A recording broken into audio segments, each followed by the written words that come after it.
अभी तक हमने KTG and radiation, kinetic theory of gases and radiation की थियोरी ख़त्म कर ली है, उसकी एक्सरसाइज हमने ख़त्म कर ली है। और उसके बाद हमने इसके पहले वाली क्लास में जो प्रीवियस ईयर टेक्स्ट बुक थी उसमें से भी कुछ एक्सरसाइज के न्यूमेरिकल्स सॉल्व कर लिए हैं। तो अब नेक्स्ट जो स्टेज है वो हमें उसमें हमें ये करना है कि जो सीईटी क्वेश्चंस है उसकी हमें प्रैक्टिस करनी है। So I am starting with very simple questions. ये दो क्वेश्चंस आपको दिखाई दे रहे होंगे, बहुत ही सिंपल क्वेश्चंस है, बट ऑफ कोर्स ये ऐसे क्वेश्चंस भी आपको सीईटी में पूछे जाएंगे। तो इसमें ऐसे ही क्वेश्चंस हम डिस्कस करेंगे जो सीईटी में पूछे जा सकते हैं या पूछे गए हैं इससे पहले।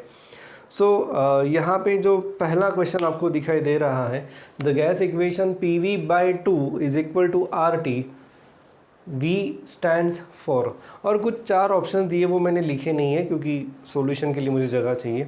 आपको ये DPP मिल गई होगी तो उसमें आपको चार ऑप्शंस दिखाई देंगे।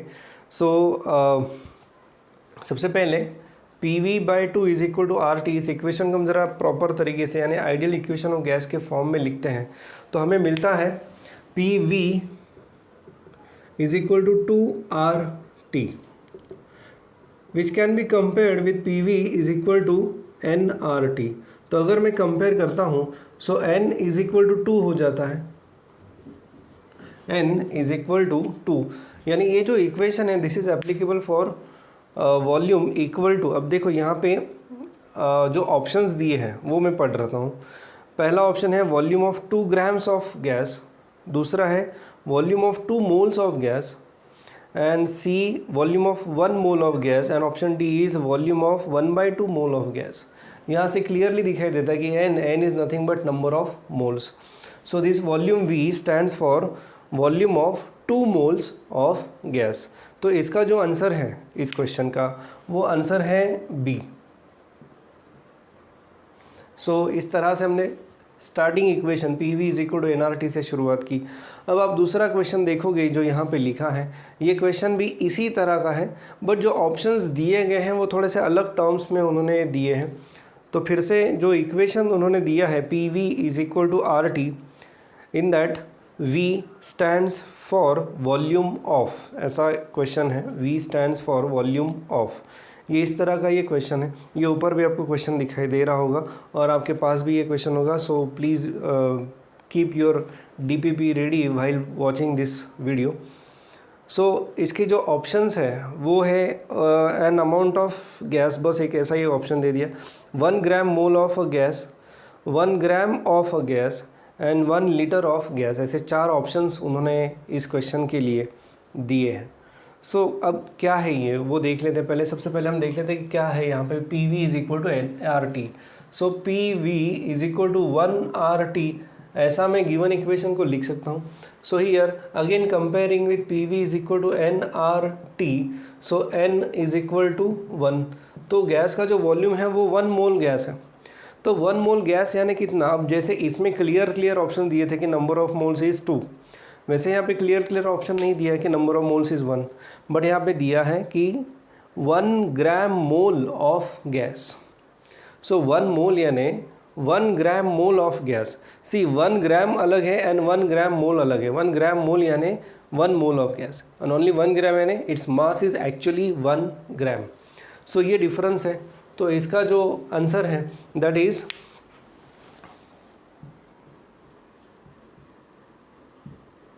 1 ग्राम मोल ऑफ गैस। ये है इसका इक्वेशन जो कि ऑप्शन B है।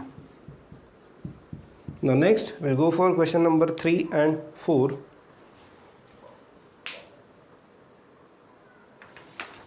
क्वेश्चन नंबर 3 है आपका, क्वेश्चन नंबर 3 है डायमेंशंस ऑफ हीट आर्म। ऐसे भी क्वेश्चंस आपके CET एग्ज़ाम में आ सकते हैं। मैंने कई बार आपको बताया है कि आपको किसी भी फिज़िकल क्वांटिटी के या किसी भी कांस्टेंट के डायमेंशन CET एग्ज़ाम में या बोर्ड एग्ज़ाम में पूछे जा सकते हैं। तो इसी प्रकार का ये क्वेश्चन यहाँ पे हमें दिखाई दे रहा है कि यहाँ पे हीट के डायमेंशंस पूछ लिए। अब heat is nothing but form of energy, और एनर्जी का जो डायमेंशन रहता है that is equal to dimensions of work. So जो डायमेंशंस है heat that they are nothing but L2 m1 T-2। मैंने डायरेक्टली आंसर यहाँ पे लिख दिया है, बाकी ऑप्शन आप देख लो कौन सा है। सो this is the answer for this question next is question number 4। Question number 4 ये कह रहा है कि volume of a gas at 27 degree Celsius and 1 atmospheric pressure is 1 litre if pressure is doubled and temperature. अब basically यहाँ पे word मैंने एक मिस कर दिया, वो है absolute temperature is made half the volume of gas will be. ठीक है, तो हमें यहाँ पे ये दिखाई देता है कि इनिशियल टेम्परेचर है 27 डिग्री सेल्सियस, तो let us convert it into kelvin. So T1 जो है वो 27 प्लस 273 हो जाएगा, तो वो 300 केल्विन हो जाएगा। तो और जब टेम्परेचर आधा करेंगे तो एब्सोल्यूट टेम्परेचर यानी ये टेम्परेचर जब आधा करेंगे so this will be equal to 150 kelvin. तो हमारे पास एक रिलेशन है, हमें ये पता है कि P1 V1 upon T1 is equal to P2 V2 upon T2। तो इसके आधार से अभी हमें ये सॉल्व करना पड़ेगा। तो क्या क्या किया है इन लोगों ने पहले वो देख लेते हैं। Here we need not convert pressure into atmospheric pressure या न्यूटन पर मीटर स्क्वायर या ऐसा यूनिट में कन्वर्ट करना पड़ेगा, ऐसी ज़रूरत नहीं है क्योंकि दोनों जगह सेम फिजिकल क्वांटिटीज़ है। रेशो वाला क्वेश्चन है तो यहाँ पे फिजिकल क्वांटिटीज़ को कन्वर्ट करने की ज़रूरत नहीं है, यानी यूनिट को कन्वर्ट करने की आपको यहाँ पे ज़रूरत नहीं है। सो P1 है आपका 1 एटमॉस्फेयर, सो इसको 1 कर लेते हैं। वॉल्यूम है आपका 1 लीटर, तो इसको भी मैं 1 कर लेता हूँ। टेम्परेचर है आपका 300, सो दिस इज़ 300। P2 जो है, अब यहाँ पे बोला है कि if pressure is double, pressure double कर दिया यानी ये जो हो जाएगा वो ट्वाइस P1 हो जाएगा। V2 हमें निकालना है और टेम्परेचर जो है वो आधा हो गया यानी 150 हो गया, यानी 2P1 यानी 2 × 1 ही हो जाएगा वो। सो अल्टीमेटली यहाँ पे जो हमें मिल रहा है वो कुछ इस प्रकार से है, therefore V2 is equal to 150 upon 300 into 2। सो ये हो जाएगा 1/4, ये नहीं ये 0.25 लीटर इतना वॉल्यूम रहेगा। 0.25 लीटर यानी ऑप्शन बी ये आंसर हमें यहाँ पे मिल रहा है। आई होप ये क्लियर हो जाएगा। फिर से एक बार बता रहा हूँ कि P1 V1 upon T1 is equal to P2 V2 upon T2। ये रिलेशन हमने यूज़ किया because P1 V1 upon T1 is equal to constant, that is N × R। सो सबसे पहले तो टेम्परेचर को कन्वर्ट कर लिया केल्विन में, और दूसरा जो टेम्परेचर है जो कि आधा हो रहा है, टेम्परेचर इज़ मेड हाफ, तो T2 इज़ 150, वो भी एब्सोल्यूट टेम्परेचर को हाफ कर रहे हैं। इस पे ज़रा अच्छे से आपको सावधान रहना पड़ेगा क्योंकि अगर वो बोलते हैं कि सिर्फ टेम्परेचर इज़ मेड हाफ तो वो डिग्री सेल्सियस भी हो सकता है। सो यहाँ पे उन्होंने क्लियरली आपके क्वेश्चन में मेंशन किया है कि absolute temperature is made half.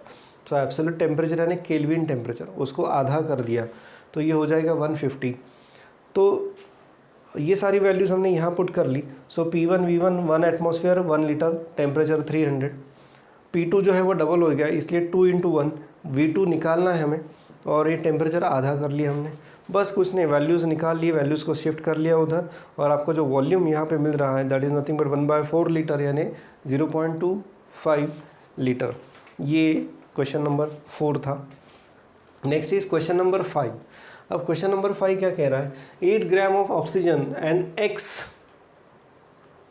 Gram of hydrogen possess same pressure volume and temperature, then x equal to कितना, ये उन्होंने यहाँ पे पूछा है।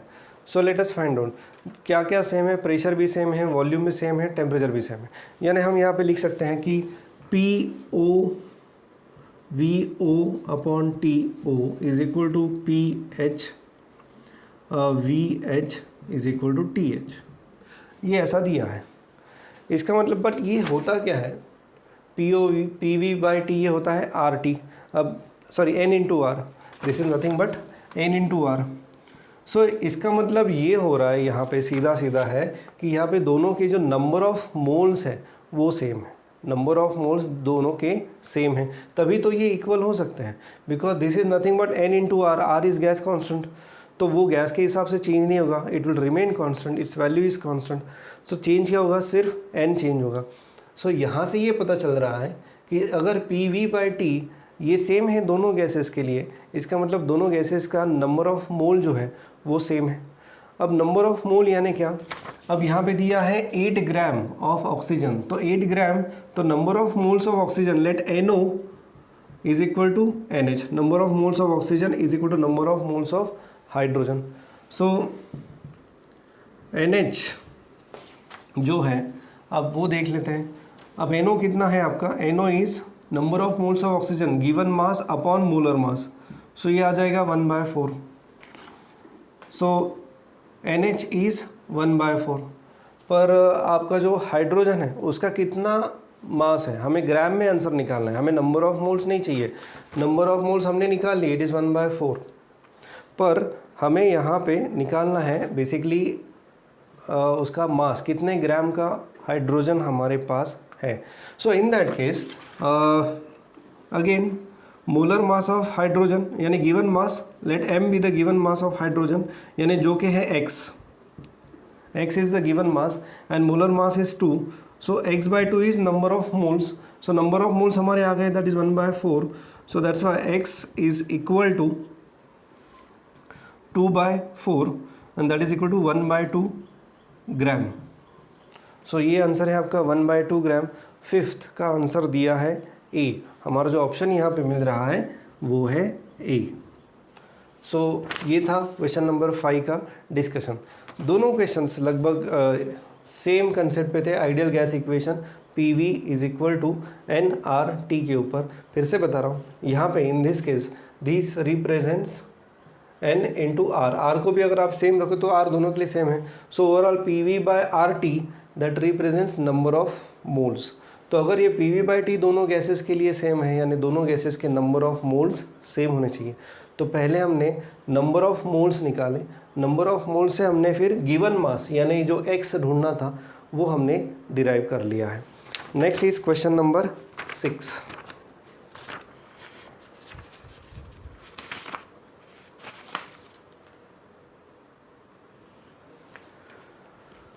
क्वेश्चन नंबर 6, 7, 8 थियोरेटिकल क्वेश्चन है, तो इसलिए मैंने बस इसके स्टेटमेंट लिख दी है। क्वेश्चन नंबर 6 है the molecule of a gas behave as. इसके लिए मैं आपको याद दिला देता हूँ कि हमने जब प्रेशर का एक्सप्रेशन डिराइव किया था तो हमने collision of molecule with the wall ये कंसिडर किया था, जिसमें उसका मोमेंटम चेंज हो जाता है बाई द अमाउंट -2 mv। सो यहाँ पे जो कोलिजन हमने एज्यूम किया था that was perfectly elastic collision. So that's why जो मॉलिक्यूल्स हम गैस के एज्यूम करते हैं they are elastic and rigid spheres. ये इस तरह से हम एज्यूम करते हैं। अगर डाउट है तो फिर से एक बार आइडियल गैस इक्वेशन या कंसेप्ट ऑफ आइडियल गैस ये थोड़ा आप पढ़ लो, आपके टेक्स्ट बुक में दिया है। सो यहाँ पे जो मॉलिक्यूल्स हम एज्यूम करते हैं गैस के they are elastic and rigid spheres, इस तरह से हम एज्यूम करते हैं और इसी प्रकार से हम प्रेशर का एक्सप्रेशन डिराइव कर सकते हैं। सो क्वेश्चन नंबर 6 का जो आंसर है वो है ऑप्शन ए मुझे दिखाई दे रहा है, elastic and rigid sphere, question number 6। ठीक है। Question number 7 the average kinetic energy of gas molecule is. अब हमें पता है, हमने सारी काइनेटिक एनर्जीज अभी तक डिराइव कर ली है। So kinetic energy of a gas molecule क्या रहती है, it is half kBT। kB is Boltzmann constant. तो kinetic energy E is directly proportional to temperature. तो ये ऑप्शन कौन सा है, ऑप्शन है आपका C, directly proportional to absolute temperature. Yes, it is absolute temperature, क्योंकि ये जो टेम्परेचर हम एक्सप्रेस करते हैं इट इज़ इन केल्विन। तो क्वेश्चन नंबर 7 का जो आंसर है दैट इज़ ऑप्शन सी। और बड़ा ही सिंपल था, क्योंकि बस ये इक्वेशन आपको पता होना चाहिए जो हमने डिराइव भी किया है for a single molecule. Next is question number 8। Question number 8 है ऐसा unit of mean free path is. ऐसा unit of mean free path. अब मीन फ्री पाथ यानी क्या है, it is average distance travelled by the molecule in between two successive collisions. तो distance travel is nothing but we measure it in metres. तो metre ये इसका answer है। So ऐसा unit of mean free path is option आ रहा है आपका बी। अब हम बात करते हैं क्वेश्चन नंबर 9 की।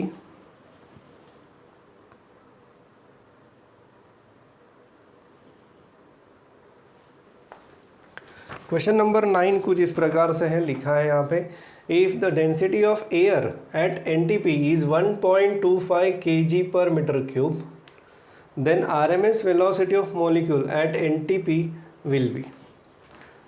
डेंसिटी दी है और RMS वेलोसिटी पूछी है, तो एयर की मॉलिक्यूल की RMS वेलोसिटी यहाँ पे उनको चाहिए। So NTP basically normal temperature pressure conditions.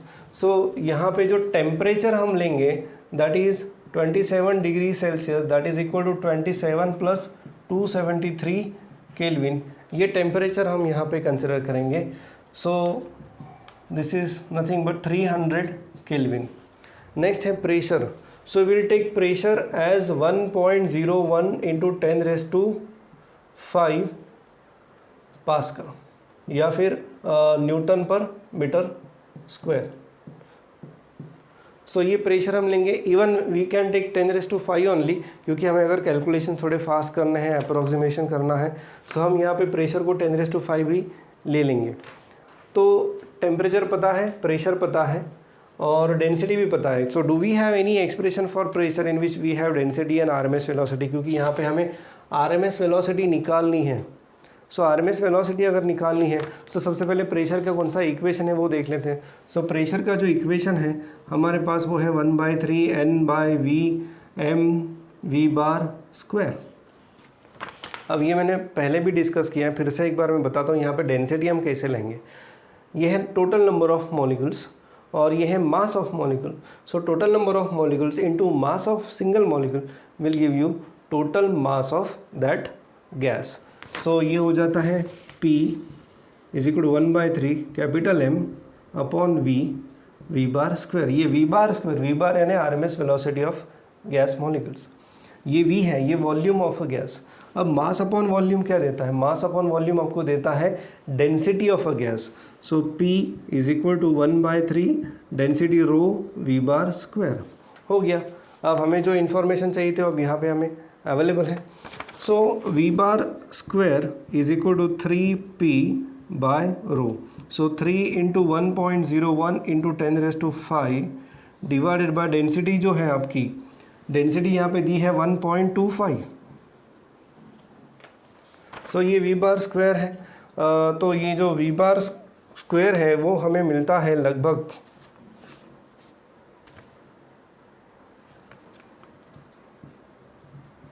2.4 into 10⁵। सो ये आ जाएगा 24 इंटू 10⁴। अब दिखाई नहीं दे रहा होगा, ठीक है, ये इस तरह से हमने कर लिया है। हम यहाँ तक आ गए थे। P is equal to 1/3 rho V bar square, उसके बाद V bar square is 3P by rho. So 3 into 1.01 into 10⁵ upon 1.25, 3 upon 1.25 2.4 आ रहा है अप्रोक्सीमेटली इंटू 10⁵। तो ये 24 इंटू 10⁴ हमने कर लिया ताकि हमें स्क्वायर रूट निकालना थोड़ा सा ईजी जाए। तो अब देखते हैं कि V बार कितना आएगा। तो स्क्वायर रूट ऑफ 24 जो है वो अब 25 का जो स्क्वायर रूट है that will be 5। 24 is very close to 25, तो जो स्क्वायर रूट रहेगा वो लेस देन 5 रहेगा। सो यहाँ पे जो स्क्वायर रूट हमें मिलेगा वो है 4.89 इंटू 10⁻²। तो जो ऐसा कोई ऑप्शन यहाँ पे क्वेश्चन नंबर 9 में है क्या? नहीं, कौन सा क्वेश्चन है? क्वेश्चन नंबर 9 ओनली, ठीक है। हाँ जी। सो अब ध्यान से देखो, ये जो वेलोसिटी हमें मिली ये वेलोसिटी है मीटर पर सेकंड में, और जो ऑप्शंस हमें दिए गए हैं वो है किलोमीटर पर सेकंड में। तो मीटर पर सेकंड को किलोमीटर पर सेकंड में कन्वर्ट करना है तो ये मैं इसको लिख सकता हूँ 0.489 इंटू 10⁻³ मीटर पर सेकंड, यानी ये हो जाएगा 0.489 किलोमीटर पर सेकंड। और ऐसा कोई ऑप्शन आपके पास है? Yes, it is option B. तो ये उसका आंसर आ रहा है क्वेश्चन नंबर 9 के लिए। सो है बड़ा सिंपल, थोड़ा सा कैलकुलेशन में आपको यहाँ पे सोचना पड़ेगा। कैलकुलेशंस करने की ज़रूरत नहीं, जैसे मैंने कहा कि 25 का स्क्वायर रूट 5 रहेगा तो 24 का जो स्क्वायर रूट रहेगा वो बहुत क्लोज टू 5 रहेगा, पर थोड़ा उससे कम रहेगा। तो ऐसा ऑप्शन जो है वो 0.489 ही हमें यहाँ पे मिलता है। तो उस हिसाब से भी आप सोच सकते हो। बाकी कन्वर्जन आपको करना पड़ेगा क्योंकि जो वैल्यूज़ हमने यूज़ की है उस हिसाब से आंसर मीटर पर सेकंड में आएगा, उसको पहले किलोमीटर पर सेकंड में कन्वर्ट करना पड़ेगा क्योंकि given options kilometre per second में है। और एक चीज़ है, मैंने एक टाइम वेस्ट किया यहाँ पे मेरा, वो यहाँ पे टाइम वेस्ट किया मैंने, टेम्परेचर की यहाँ पे ज़रूरत ही नहीं है। सो एनीवे ठीक है, आगे से ध्यान में रखेंगे इसको। तो क्वेश्चन नंबर 9 हो गया। Next is question number 10।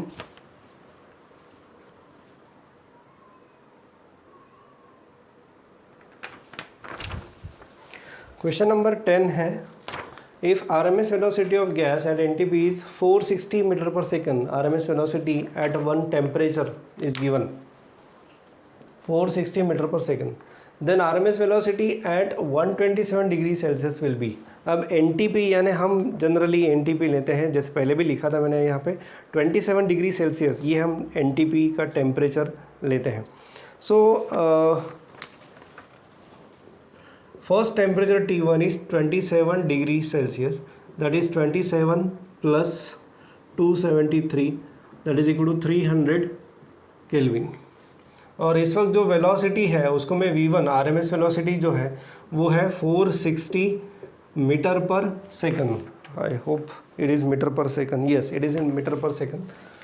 और नेक्स्ट जो टेम्परेचर है that is 127 degree Celsius, so that is 127 plus 273, तो ये आ जाता है 400 केल्विन। और इस टेम्परेचर पे उन्होंने वेलोसिटी, RMS वेलोसिटी पूछी है। तो हमें पता है कि RMS velocity is directly proportional to root of temperature. इसके लिए हमने प्रेशर के बाद एक डेरिवेशन भी लिया था RMS वेलोसिटी के लिए, और तब हमने एक कंक्लूजन लिखा था कि RMS velocity is directly proportional to root of absolute temperature, that means temperature should be in kelvin. तो इस प्रकार से हम यहाँ पे लिख सकते हैं V2 by V1 is equal to root of T2 by T1, that is equal to 400 divided by 300। So V2 is equal to root of 400 divided by 300 into V1। V1 की वैल्यू दी है 460, तो यहाँ पे अगर आप वैल्यू पुट करते हो root of 4/3 हो जाएगा और ये हो जाएगा रूट के बाहर 460, तो आपको जो वैल्यू यहाँ पे मिलेगी दैट इज़ अराउंड 556.6। कैलकुलेशंस में थोड़ा सा आपको डिफरेंस नज़र आएगा क्योंकि कैलकुलेशंस में जो वैल्यू मुझे मिल रही है वो है 531, which can be taken as 556, क्योंकि यहाँ पे जो NTP का टेम्परेचर कुछ लोग लेते हैं, कुछ लोग 25 डिग्री सेल्सियस लेते हैं, कुछ 20 डिग्री सेल्सियस भी लेते हैं कुछ बुक्स में अगर आप देखोगे। सो जनरली हमारे बोर्ड में स्टूडेंट्स और जो बोर्ड सजेस्ट करता है कि यू शुड गो फॉर 27 और 25, तो इसलिए वो टेम्परेचर का जो वैल्यू आप एज्यूम करते हो उसकी वजह से डिफरेंस आता है। तो 556.6 ये वैल्यू यहाँ पे दी है, तो इसको आप सिलेक्ट कर सकते हो। और एक चीज़ है, क्या इतना सब कुछ सॉल्व करने की ज़रूरत है क्या? क्योंकि अगर आप ऑप्शंस पे नज़र डालोगे तो सारे के सारे जो ऑप्शंस हैं, पहले तो ये है कि एट अ गिवन टेम्परेचर यानी 27 डिग्री सेल्सियस पे पहला जो टेम्परेचर था तब वेलोसिटी आपकी 460 मीटर पर सेकंड है, और अब आप टेम्परेचर बढ़ा रहे हो कि 27 डिग्री सेल्सियस से आप डायरेक्टली 127 डिग्री सेल्सियस पे जा रहे हो। तो अगर आप टेम्परेचर बढ़ा रहे हो तो ऑब्वियसली आपकी RMS वेलोसिटी भी बढ़ेगी। क्यों? कारण है उसका ये कि velocity is directly proportional to square root of temperature. तो इसका मतलब ये होता है कि अगर आप टेम्परेचर बढ़ाने वाले हो तो आपकी RMS वेलोसिटी भी बढ़ेगी। और जो ऑप्शंस आपको जिस प्रकार से दिए हैं, तो बाकी जो तीनों ऑप्शंस हैं B, C, D, अगर आप इनको देखोगे तो ये तीनों ऑप्शंस है ये इससे कम है, दे आर लेस दैन 460। तो ऑब्वियसली जो बाकी आंसर बचा है that is option A which is greater than 460, तो वही आंसर होना चाहिए। ये इस तरह से आप लॉजिकली भी सोच सकते हो इफ़ पॉसिबल, और इससे आपका क्वेश्चन बहुत जल्दी सॉल्व हो जाएगा। आपको कैलकुलेशंस करने की भी यहाँ पे कोई ख़ास ज़रूरत नहीं है। सो ओके, ये था इस क्वेश्चन के मामले में। ये इम्पॉर्टेंट टाइप है, इसके ऊपर कई बार कई सारे क्वेश्चंस आ चुके हैं और आ भी सकते हैं आपकी एग्ज़ाम्स में। So next is question number 11।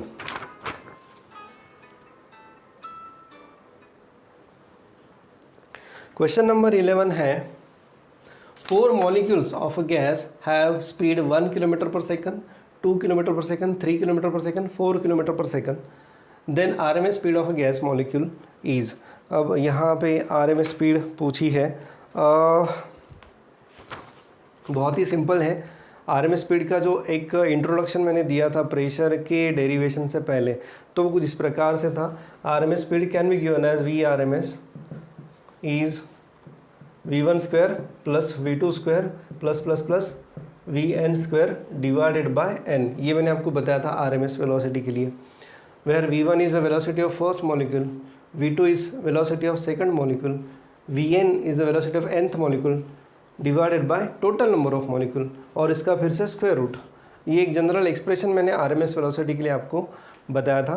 तो अब जो 4 ही मॉलिक्यूल्स मेरे ख्याल से दिए हैं, सो हम यहाँ पे बहुत आसानी से इसको ढूंढ सकते हैं। VRMS is equal to V1 square, 1 का स्क्वायर 1, 2 का स्क्वायर है 4, 3 का 9 और 4 का 16 डिवाइडेड बाय 4। ये आ जाता है आपका 30/4। सो 30/4 का जो स्क्वायर रूट है वो आपको निकालना पड़ेगा। इसका जो आंसर आ रहा है, ये क्वेश्चन नंबर है 11। सो इसका जो आंसर है वो है 2.7386। यस, ये ऑप्शन भी दिया है क्योंकि बहुत सारे ऑप्शंस कुछ और है। रूट ऑफ 30/2 ये भी ऑप्शन दिया है, तो थोड़ा केयरफुली आप इसको देखना इस क्वेश्चन को। तो इसका जो आंसर आ रहा है 2.7386 और ऑप्शन है इसका बी। ये था क्वेश्चन नंबर 11। बहुत ही सिंपल टाइप है, इस तरह के भी क्वेश्चंस आपको आ सकते हैं। Next is question number 12।